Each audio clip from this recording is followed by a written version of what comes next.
法德西三国曾经联合研制了一款 FCAS 战机，企图在6代机领域追赶美国。但是大兵追根溯源之后发现呢，这款战机竟然脱胎于美国的 YF-23。那么这款战机有什么亮点？它能不能被称之为6代机？别着急，咱们接着往下看。FCAS 全称未来空战系统，是法国、德国和西班牙3国联合以6代机战机为核心的空中作战系统。其中计划包含了 FCAS、SCAF 战机和配套作战的无人机群等项目，预计将接替法国空军的阵风战机、德国联邦国防军的台风战机以及西班牙空军的 FA-18。参与企业主要包括法国达索航空、赛丰、泰雷兹、欧洲空客、MBDA、西班牙英德拉系统、德国 MTU 航空发动机等公司。其中达索航空是 FCAS 战机的总承包商，赛丰为这款战机提供发动机，空客则主要负责无人僚机和云端作战系统的开发。整个项目在2019年正式进入验证阶段，计划2025年左右试飞验证机，2035到2040开始服役。由于 FCAS 计划最主要的就是达索的6代机，所以今天咱们就着重聊一聊这个 FCAS 战机。根据2019年巴黎航展上达索展示的全尺寸模型，我们可以看出这是一架双发浅微双垂尾战机，机身设计尽量扁平，机头也要更大更长。机身内部设有2个大型弹舱，用于容纳各式空空地、空舰武器。因此它的体型相比阵风、台风要大一些，机身长度达到18米，翼展14米。从总体上来看呢，欧洲的这款6代机设计强调了高隐身、超音速巡航能力和较强的亚音速机动性，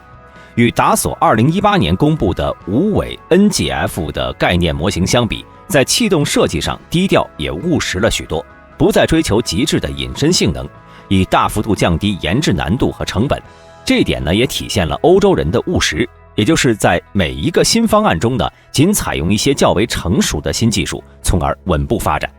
这里大兵插一句，2018年达索公布的 NGF 属于早期概念方案，而他们在2019年公布的 FCAS 全尺寸模型则是比较实际的方案。前面咱们提到从外观看 FCAS 有较强的亚音速机动性，但是根据大兵的分析，这个应该不是达索的设计重点，因为它采用了和 F-22 相同的 DSI 进气道。由此我们可以看出，达索并没有坠入 F-35 的误区，走的是美军 ATF 战机相似的传统路子。虽然达索的 FCAS 针对进气道和气动布局以及垂尾设计借鉴参考了美国战机，但这个机型呢，在气动方面还是有明显进步的。例如它的 DSI 进气道鼓包更大，前机身下侧斜壁更倾斜，形成宽大尖锐的前机身侧棱，使机身前部的边条翼发挥更大的作用，有利于通过涡流升力获得大迎角机动性，也提高了侧向的隐身性能。同时欧洲能用上 DSI 进气道，也证明他们赶上了世界水平了。不过大侧棱呢，对于机体表面的涡流控制是一个很大的挑战，虽然提高了整体的设计难度，但是这与现有的 F-22、F-35 相比，仅仅是量变，并不是质变。另外呢 ，FCAS 的进气道内部与 F-22 一样有负面层隔道，这对于强调高度隐身的战机来说呢，是不能接受的。因为这样的设计不仅会让进气道重量无法降到最小，飞行阻力也会高一些。同时最重要的是，负面层隔道本身就是一个半封闭的深腔型结构，这种结构呢，会让雷达波在空腔内形成比较强的反射效应，导致正面的隐身性能有所下降。比如说 F-22 正面最强的信号反射来源就是在进气道和机身之间的负面层隔道上。接着我们来说一说 FCAS 的浅微型双垂尾。这种双垂尾兼顾了平尾和垂尾的作用，与常规的4翼面尾翼相比，重量会轻不少，隐身和减阻效果也更好。但是对于飞控系统的挑战呢，就比较大了。因为如果微型垂尾单纯用作战机的俯仰控制还好说，但是战机的航向控制必须与副翼配合，抵消横滚侧向。但是大幅度转弯时呢，还需要顺向横滚配合，副翼的动作量还要加倍。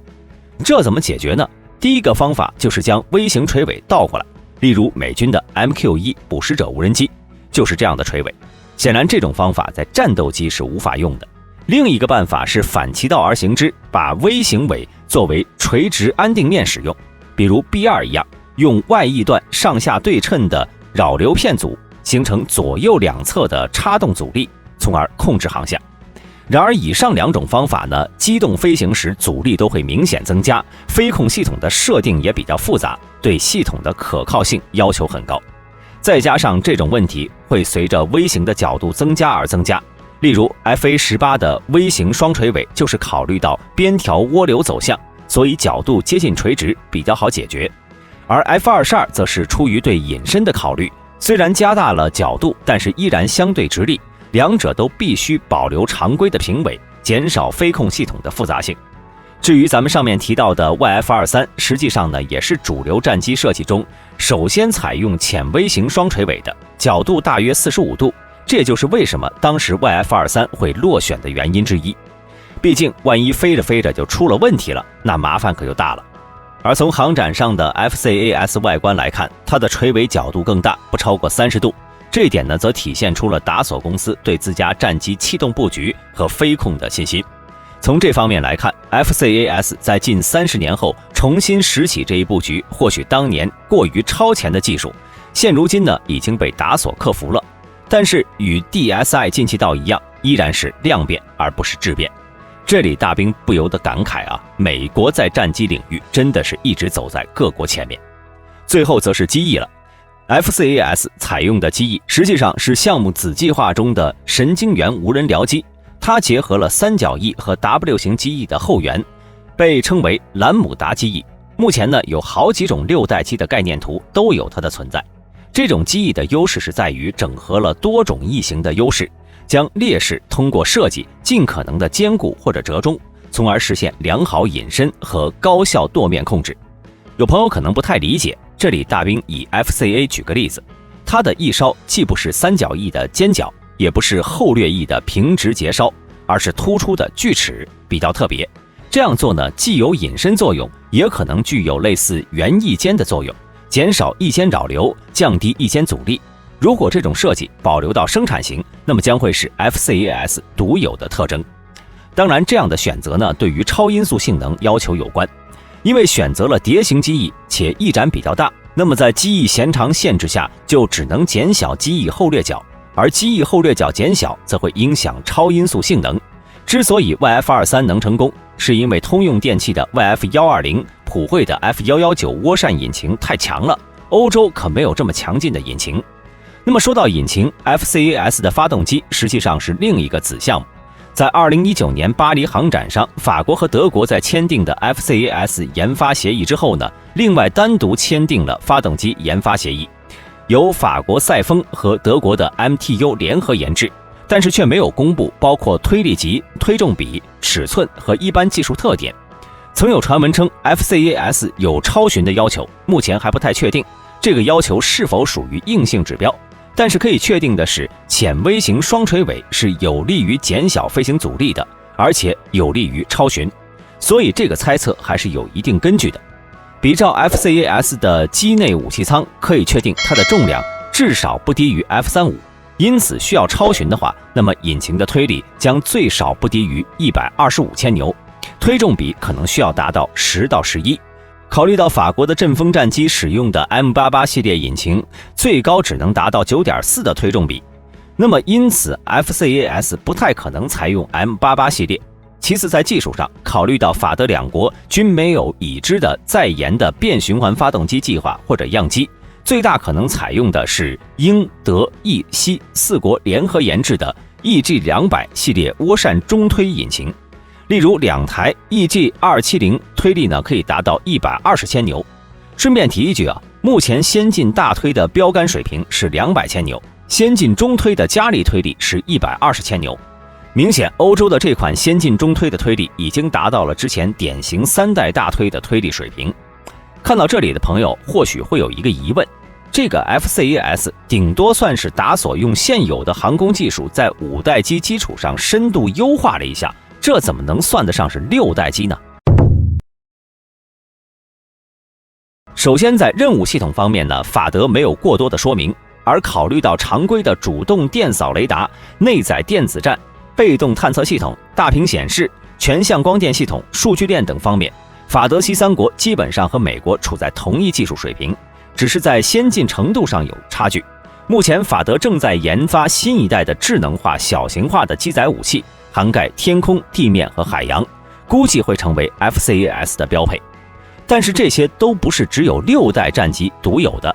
FA-18EF、Block 3、F-15X、苏35等4代半战机在不同程度上也具备这些能力。至于中程僚机和云端作战，那也是一样。所以综合来看呢，法德联合研制的 FCAS 说是6代机，实在是有点勉强。当然，这也属于无奈之举。眼看其他国家纷纷试飞了5代机，法德两国唯有跳跃式推出6代机，才能维持自己军事工业强国的地位。总的来说呢，这款战机的气动布局相当简洁高效，能兼具超巡和隐身，以及弹舱布置，同时在细节方面呢也是精雕细琢。例如 DSI 进气道兼顾了进气效率和减重，浅微型双垂尾兼顾了平尾和垂尾的作用，流行的兰姆达机翼则继承了三角翼的超音速性能，并且相关技术已经经过充分验证，合理借鉴了美国的先进成果，平衡了技术风险和创新之间的关系。非常优秀的隐身性能几乎是 YF-23 的延续，比 F-35 出色许多。减阻方面甚至做得比 YF-23 更加出色，称得上是 F-22、F-35 的结合体。更关键的是，这是一款中型机。目前呢，关于这款战机的最新消息是，去年12月23号，意大利空军参谋长卢卡·戈雷蒂上将表示，意、英、瑞典3国牵头的暴风6代有可能和法德西的 FCAS 项目合并。那么6国共同研发欧洲下一代战机，会不会提前服役呢？从现有经验看呢，2个欧洲下一代战机计划合并，在技术上起到的作用并不大。因为相对于尖端技术，如何调和不同国家之间的利益，才是决定这项项目成败的关键因素。所以 FCAS 与暴风一旦合并，前景很难说有多好。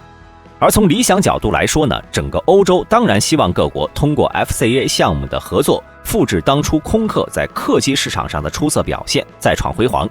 但是商用化民用运输机和军用战机实际上是2个不同的领域。对于全球各国来说，商业化民用运输机此类飞行器的使用需求都相当的简单一致，以客货运输任务为主，因此客机的设计和制造可以达到高度的标准化、同质化，这直接导致目前全球多型主流型号客机都采用高度一致的下单翼、翼下悬挂式布局。而面对不同航司的具体需求，客机呢也更容易发展出多个不同的系列和改型。在市场需求的牵引下呢，客机设计和制造的争议自然就少了很多，也很容易解决。反观军用飞机，尤其是战斗机，则完全不同。举例来说，仅是否需要常规着舰功能，这一需求上的差异就主导飞机采用了截然不同的设计。而除了需求所导致的设计差异，战斗机要承载的机载系统功能也远比民用运输机更为复杂，涉及大量非常敏感的前沿军事技术。综合来说呢，需求差异性大，总体设计差异性大，差异必须集中在更少的型号上解决，涉及更多的高度敏感技术。这种种因素决定了欧洲多国合作研发战斗机一定会比合作研发客机要困难得多。此前在 FCA 项目中呢，项目进度被非技术因素阻滞的情况已经出现了。由于法德两国在研发分工和知识产权管理方面的矛盾一直无法得到解决，法国方面甚至通过达索高层公开表态，如果项目的推进依然继续受阻，他们已经准备好了 B 计划。所以如果说 FCA 项目真的与暴风合并，那么类似的历史问题很有可能会再次出现。例如法国的阵风就是欧洲联合研发战斗机项目中的分家单干的产物。此外呢，当年英国之所以推出暴风战机计划，直接原因就是英国坚持要脱欧，导致欧洲各国在航空等领域的合作项目破产。其中呢，法国受到的影响最为严重。当然这还不是最重要的，目前暴风与 FCAS 已经形成了很大差异，因此2个项目该如何整合才是重中之重。而解决这个问题势必要经过痛苦且漫长的扯皮谈判。那么欧洲各国为什么还要硬着头皮来合作呢？近几十年来，欧洲在航空航天上的多国合作项目无一不在经历着坎坷，比如阵风和台风、伽利略导航系统、A400M 运输机等项目，过程都极不顺利。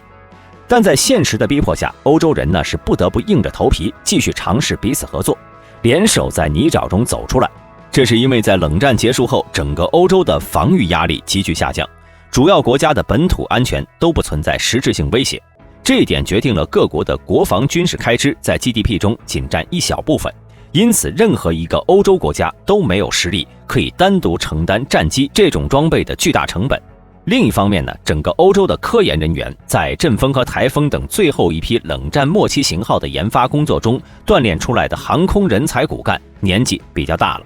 如果没有新的高标准项目上马，那么欧洲战机的研制能力很快就面临人员梯队断代的威胁，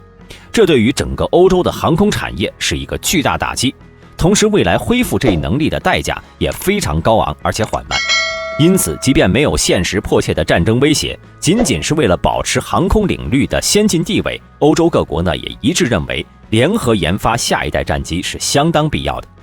目前根据现今的情况来看，很难说合并的欧洲下一代战机计划究竟会如何发展，但是至少有一点可以确定，合并后的这一项目中的内耗情况一定比 FCAS 或者暴风要更加严重，而具体的内耗呢，主要会体现在项目进度上，导致明显的拖延。好了，本期视频到这里就结束了，我是大兵，我们下期视频再见。